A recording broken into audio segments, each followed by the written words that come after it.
គាត់ខាងខ្លាំងជាងគេអង់គ្លេសហ្នឹងហ្មងចាចូលបានតែ3ខែគាត់អាចនិយាយជាមួយប៉ាប៉ាគាត់បានច្រើន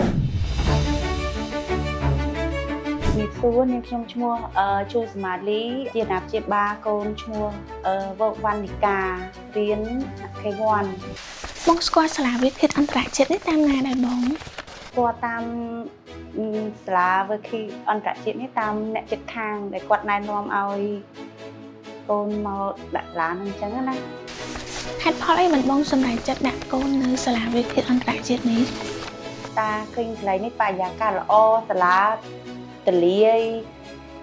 អ្នកគ្រូគាត់រុះរាយរាក់ទាក់អញ្ចឹងណា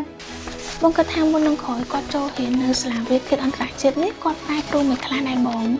កូនហ្នឹងក៏បានចូលទៅមករៀនហ្នឹងទៅដូចថាគាត់ឆ្លាតគាត់មករៀនបកែនិយាយរួមបកែគាត់ខាងខ្លាំងជាងគេអង់គ្លេសហ្នឹងហ្មង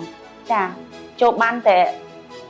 3ខែគាត់អាចនិយាយជាមួយប៉ាប៉ាគាត់បានច្រើនស្រាប់បានការណែនាំម៉ាក់នេះថាយើងប្រាប់អីទៅគាត់ចឹងទៅគាត់អាចយល់បានច្រើនអញ្ចឹងណាចុះចំពោះតម្លៃសិក្សាហើយនិងលក្ខខណ្ឌបងដាក់នៅសាលាវិទ្យាអន្តរជាតិនេះបងយល់ឃើញមិនដែរខ្ញុំគិតថាសាលានៅនេះគឺតម្លៃសមរម្យចាជាដំបូងខ្ញុំសូមអរគុណដល់អ្នកគ្រូដែលបានជួយបង្រៀនកូនខ្ញុំបានល្អណែវឹកហាត់កូនខ្ញុំបានល្អអញ្ចឹងណាចាអរគុណច្រើនហើយបើបងប្អូនណាចំណាប់អារម្មណ៍នៅសាលាវិទ្យាអន្តរជាតិនៅចិត្តច្បារអំពៅនេះសាខាច្បារអំពៅនេះបងប្អូនអញ្ជើញមកដាក់កូនមករៀននេះបានសាលាល្អចាល្អមែន